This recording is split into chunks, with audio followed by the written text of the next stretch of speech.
राजेश खन्ना फिल्मों में आने से पहले अपने आप को जतिन खन्ना नाम से इंट्रोड्यूस करते थे। उसके बाद जब किसी के साथ घुल मिल जाते थे, दोस्ती यारी हो जाती थी, तो कहते थे कि आप मुझे काका कह के बुलाइए। काका वो नाम था जिससे राजेश खन्ना के माता पिता, भाई बहन, परिवार के जन और क्लोज दोस्त यार उन्हें बुलाते थे। जब फिल्मों में आए तो राजेश खन्ना अपना नाम जितेंद्र रखना चाहते थे, लेकिन नहीं रख पाए। आज इस वीडियो में मैं राजेश खन्ना नहीं, जतिन खन्ना के बारे में बात करूंगा, यानी राजेश खन्ना की जिंदगी का वो दौर जब वो फिल्मों में नहीं आए थे। मेरा नाम है Rahul, this is 70mm with Rahul.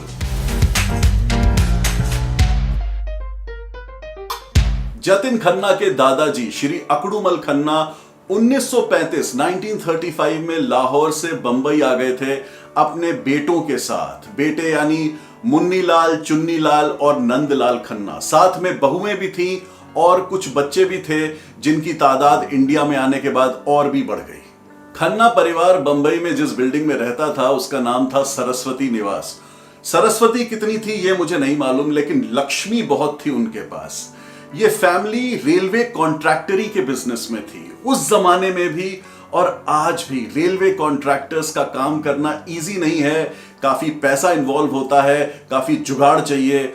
और यह कहना गलत नहीं होगा कि जतिन खन्ना का परिवार काफी धनवान था। दादाजी अकड़ूमल खन्ना के सबसे छोटे बेटे यानी श्री नंदलाल खन्ना 1942 में बिजनेस के ही काम से अमृतसर में थे और वहां जन्मे थे हमारी कहानी के हीरो श्री जतिन खन्ना उर्फ काका। ये नाम काका कैसे पड़ा ये भी आपको बताना जरूरी है। दादाजी अकड़ूमल खन्ना साहब के 9 पोते पोतियां थे। 3 बेटियां मुन्नीलाल जी की, नंदलाल जी के 6 बच्चे, 4 बेटियां और 2 बेटे। चुन्नीलाल जी को कोई औलाद नहीं थी। तो इन 9 पोते पोतियों में जो सबसे छोटे थे वो थे हमारे काका साहब यानी Jatin Khanna, son of Nandlal Khanna and Chandrani Devi. अगर आपको याद हो, पुराने जॉइंट फैमिली सेटअप में एक प्रथा चलती थी, अगर परिवार में किसी भाई के बच्चा नहीं है तो वो दूसरे भाई से गोद ले लेता था। चुन्नीलाल जी को कोई औलाद नहीं थी। उन्होंने नंदलाल जी के सबसे छोटे सुपुत्र, परिवार में सबसे छोटा बच्चा काका जतिन, उसको गोद ले लिया। सो ऑफिशियली अब जतिन खन्ना के माता पिता हुए चुन्नीलाल खन्ना और लीलावती खन्ना।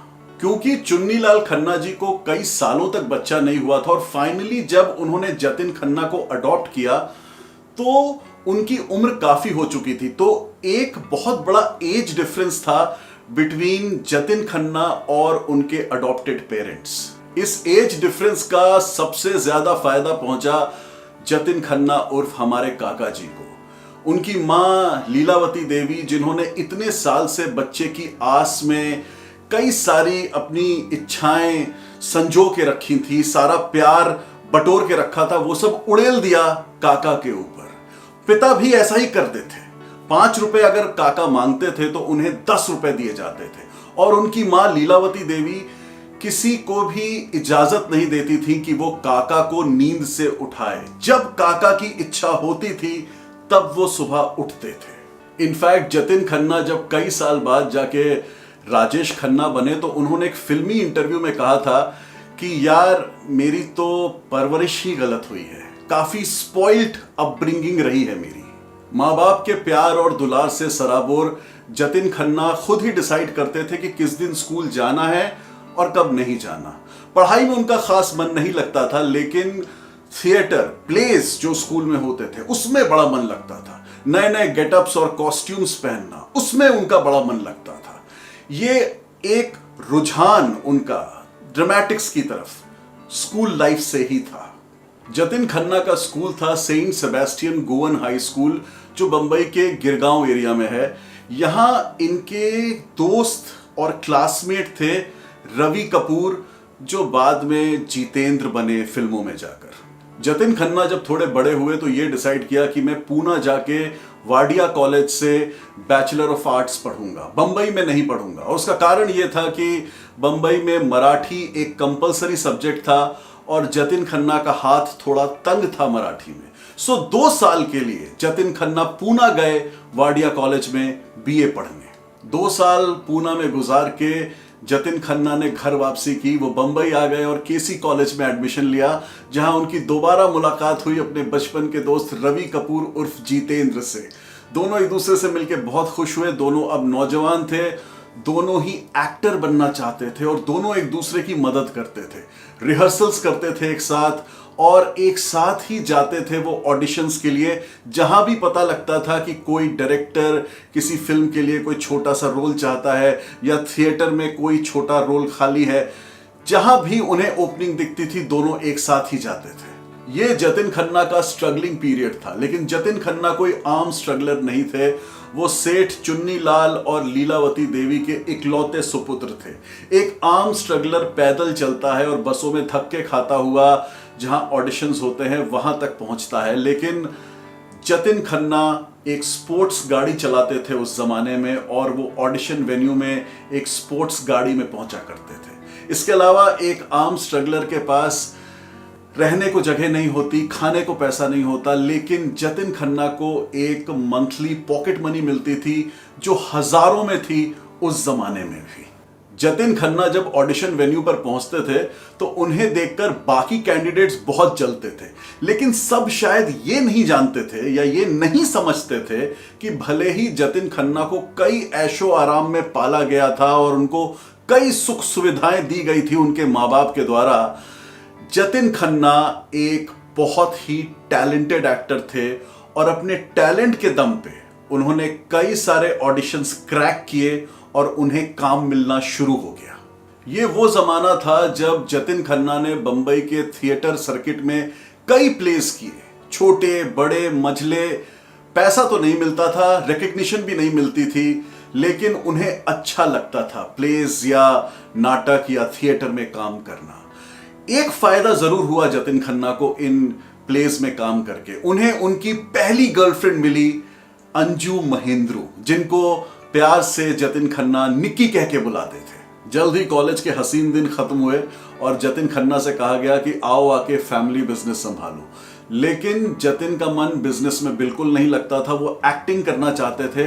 अपने मन की बात उन्होंने अपने पेरेंट्स से कही, जिन्होंने जतिन को 5 साल दिए। 5 साल हम तुम्हें सपोर्ट करेंगे, लेकिन अगर 5 सालों में कुछ नहीं हुआ तो तुम वापस आके फैमिली बिजनेस संभालोगे। उन 5 सालों में से कुछ साल जतिन खन्ना ने थिएटर करते हुए बिताए, जहां उनको मॉरल सपोर्ट देने दर्शकों में उनके पेरेंट्स भी आते थे। उनके कुछ शोज को पेरेंट्स आके देखते थे, तालियां बजाते थे, ताकि जतिन का मनोबल बना रहे। ये माँ बाप की दुआओं का असर ही होगा कि जल्द ही जतिन खन्ना को वो अपॉर्चुनिटी मिली जिनकी उन्हें शायद कई सालों से तलाश थी। 1965 में फिल्म फेयर ने एक टैलेंट हंट कंपटीशन रखा, जिसमें जतिन खन्ना ने पार्टिसिपेट किया, जिसे जतिन खन्ना ने जीता और उसके बाद उनको मौका मिला कई सारी फिल्मों में लीड एक्टर बनने का। इस टैलेंट हंट कंपटीशन को जतिन खन्ना ने कैसे जीता, मैं इसके ऊपर एक डिटेल्ड वीडियो बाद में बनाऊंगा।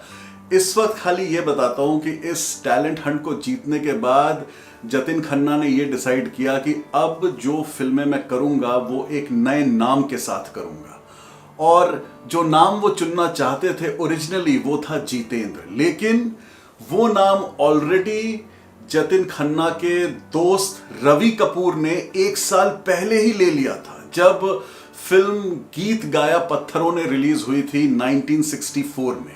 तो जतिन साहब ने अपने परिवार से बात की और सबकी सहमति से उनका नया नाम रखा गया, राजेश, राजाओं का राजा। फिल्म हिस्टोरियंस के बीच में थोड़ा कंफ्यूजन है कि राजेश नाम जतिन खन्ना को किसने दिया था। क्या वो उनके अंकल के तलवार ने दिया था, या उनके पिताजी श्री चुन्नीलाल खन्ना साहब ने दिया था, या उनके बड़े भाई नरेंद्र खन्ना ने दिया था।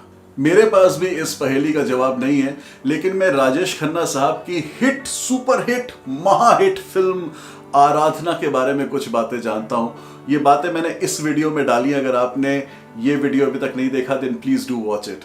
मैं मिलूंगा आपसे in the next one. Tata.